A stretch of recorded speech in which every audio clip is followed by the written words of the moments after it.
בספר חיים ברכה ושלום ופרנסה טובה. בספר חיים ברכה ושלום ופרנסה טובה. ניזכר וניכתב, ניכתב לפניך, אנחנו בכל עמך בית ישראל, לחיים טובים ולשלום. ברוך אתה אדוני, ברוך אתה אדוני, עושה השלום.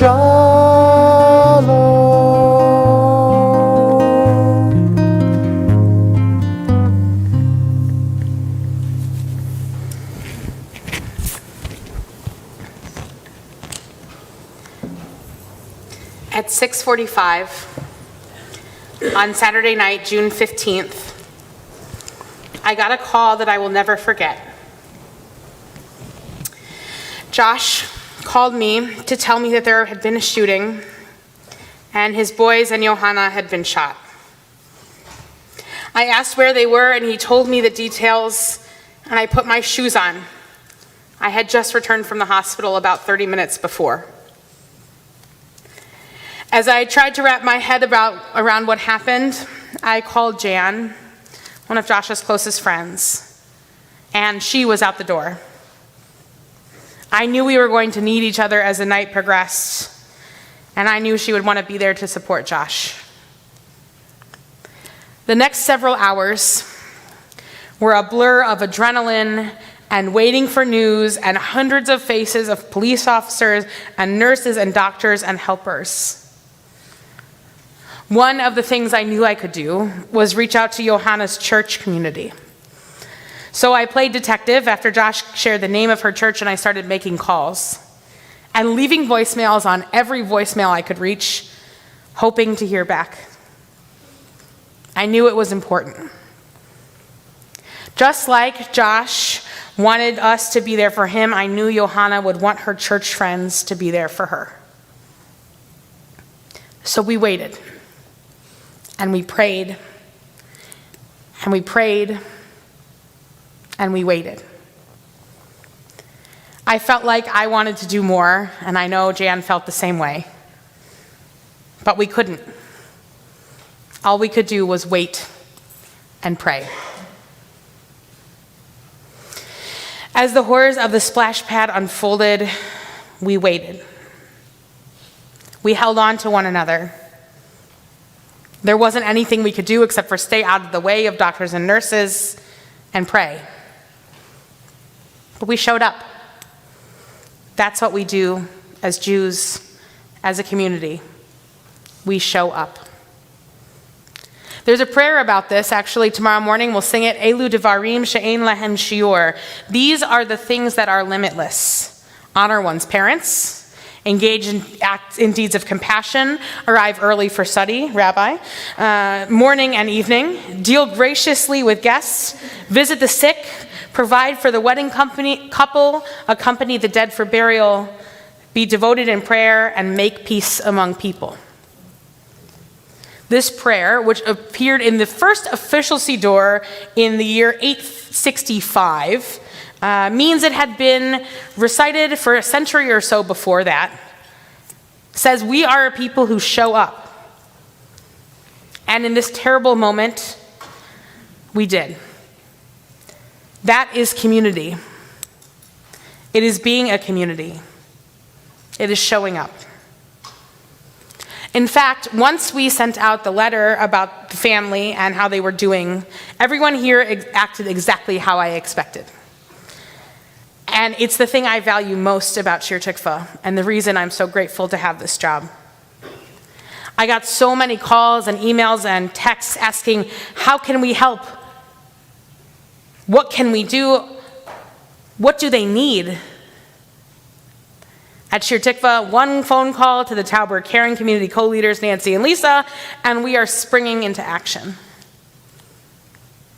People are being cared for and cared about and loved. And if a single one of us ever needed anything, we could call anyone else in this room and ask for help. We do things for each other. So it makes sense that our first question after this horrifying incident was, what can we do? But the answer in this case was that there were no physical needs that needed to be met. The family was in the hospital, all their meals were being taken care of, their cats were being watched, they didn't need food or clothing. We were able to help cover the cost of medical bills and to allow Josh not to have to go back to work right away as the family's sole provider, which I know was a huge help for them. But the thing is, they asked us to keep praying for them, to pray for miracles, because they needed them. However, as a congregation of doers, prayers for them didn't feel like enough for us. We like to help. We like to do the mitzvot in Elu Devarim, especially when there's a physical need. We want to show up for people in that way, to come with a casserole or soup or clothes. We care for one another in many ways, and this is one of them. And in this tragic moment, we couldn't offer anything physical. We couldn't reverse it, couldn't control the situation in any way. We had to just keep them in our prayers. And for every update about Yulin and Yannick and Johanna and Josh, the question was, what can we do? And the answer was the same from them. Pray. Keep us in your prayers. I went and visited, of course, as did some of you, and many of us reached out and sent messages of love and support and hope, but mostly we felt sad because we couldn't stop the hurt, the physical pain, the breach of safety in a quiet community, the life-changing act, the mental anguish, and the fear inflicted upon this family. We, this spectacular community of doers, sometimes felt pray for a miracle and for healing was not enough, even though it was everything to the Bebouts to know that the community was holding them in their hearts constantly.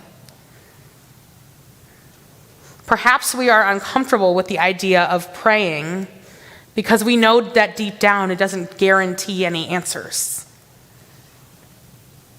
We learn this from the very nature of Yom Kippur. We will spend all evening and all morning and all day praying and asking for forgiveness, and we know people who did the same alongside us last year who are not able to be here to do that with us this year. It feels harsh to even mention this idea because we are still praying for miracles for the Bebouts. We are praying for their mental and physical healing every minute.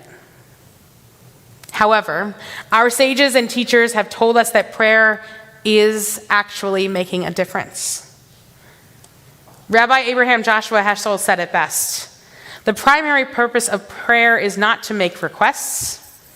The primary purpose is to praise, to sing, to chant, because the essence of prayer is a song, and people cannot live without a song. Prayer may not save us, but prayer may make us worthy of being saved. In the Talmud, Rav Ami said, a person's prayer is heard only if they place their soul in their palms. One must submit their entire soul with sincerity in their outstretched hands as they pray. As it says in Lamentations, let us lift up our heart with our hands.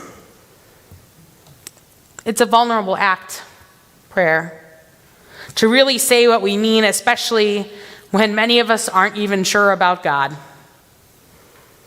We pray together, in community, all of us lifting our souls and holding each other's prayers. Bihur Holim, or visiting the sick, is a mitzvah on that list, and we take it very seriously. But praying and being in community is also a mitzvah, a commandment. It is understandable that we want to do more because this random act of terror was inflicted upon their family and took away their sense of control of their lives, but not just theirs, ours too. We might feel unsafe or not in control. If something this horrifying can happen to a wonderful family in our community, it means no matter how good you are, no matter how much we keep our kids safe, no matter what we might plan for, could happen to any of us. It did happen to us. We recognize this feeling from standing in front of the ark all day and saying prayers and waiting for the gates to close. The case of urgency that we feel that we haven't done enough or repented enough or done something to fix what we needed to fix as the gates close and mean our fates are decided, and yet we have no control over the outcome. Building community is a profound answer to this tragedy. When humans are feeling helpless and there's no sensible answer, we cleave to community. Praying isn't about a specific outcome. It's about making this community to hold each other in times when there are no answers, and to connect. And in so doing, we can hold our dearest Shir Tikva community members who need us the most right now.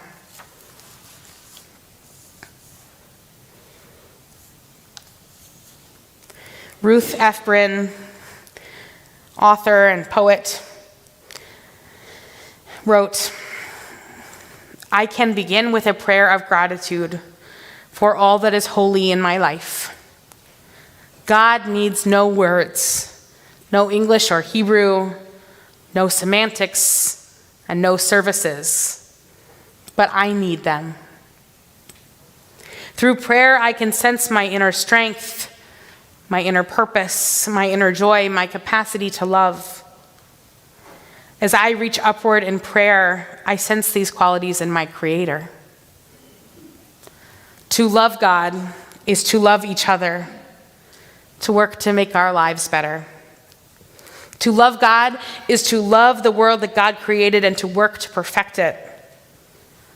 To love God is to love dreams of peace and joy that illumine all of us and to bring that vision to life. As we continue to hold the Bibouts in our hearts, may we find ways to bring that vision of peace and joy and love to life in each of our lives and in theirs. Gemar Chatima Tova. May we all be sealed for good in the book of life."